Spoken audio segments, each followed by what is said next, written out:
Hey, before we get started today, I wanted to remind you, we have a weekly newsletter that you can go sign up for today. Go to DeniseKeilitz, spelled with an A.com, and sign up there. Talks about hair-related stuff, my favorite style of the week, a weekly nugget to get your weekend started. Just join our community. I would love to see you there. Hey everyone, welcome back to the channel. Today, we're tackling a topic that's been popping up more and more, politics. But we're not talking about the news or what's happening in government. We're talking about political discussions that's happening right in your salon chair. As hairstylists, we often find ourselves in deep conversations with clients. But when those chats turn to politics, especially during an election year, things can get a little tricky. So what should you do? Should you engage, stay neutral, or steer the conversation away altogether?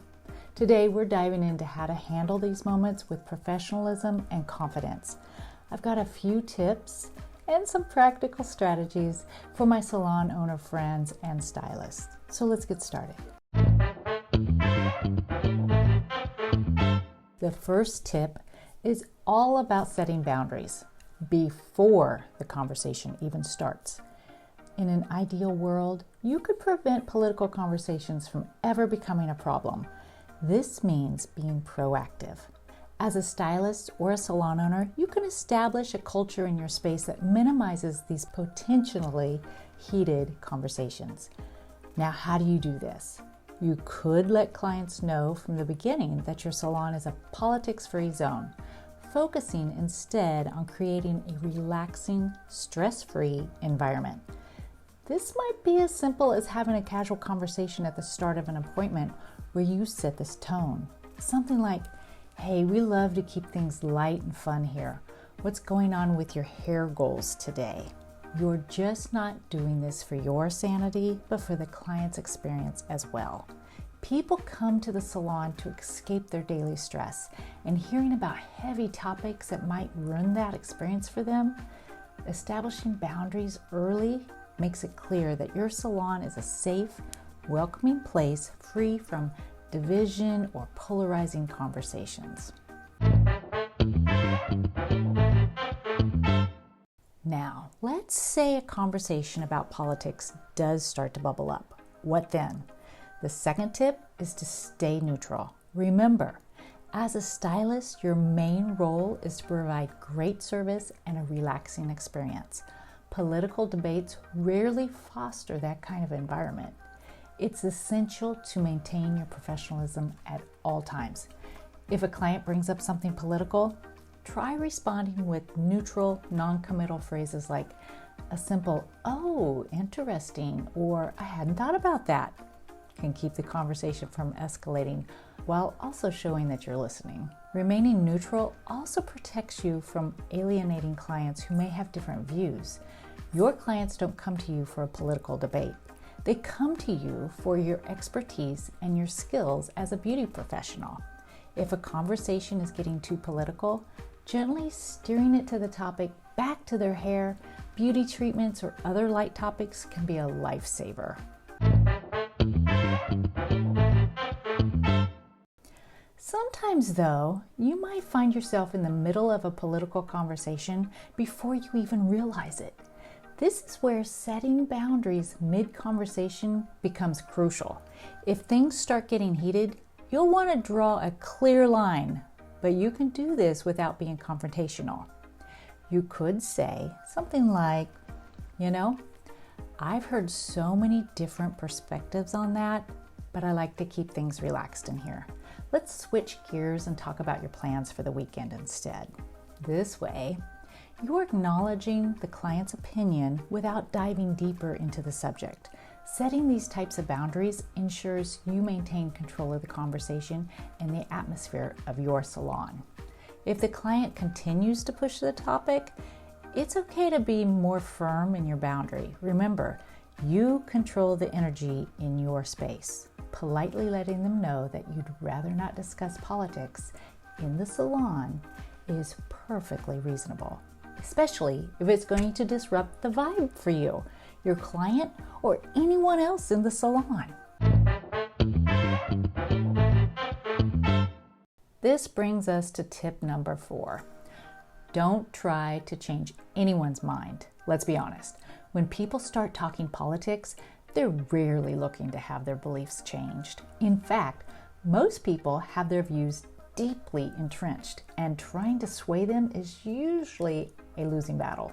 As a beauty professional, your energy is better spent focusing on your craft rather than engaging in a back and forth that's probably, it won't change anything. Plus, trying to change someone's political views in the middle of a haircut, that's just asking for an uncomfortable situation. Instead, protect your peace. Focus on delivering the best service you can and keep things light. It's okay to let a client express their views without feeling like you need to engage or persuade them. Sometimes just listening and nodding is enough.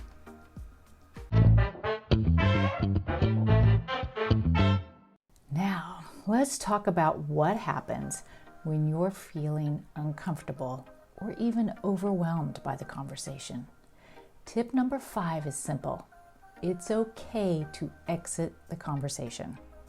If things get too heated or you find yourself getting worked up, it's perfectly fine to remove yourself from the situation.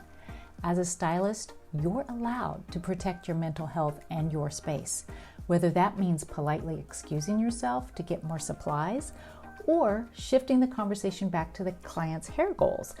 Know that stepping away is always an option.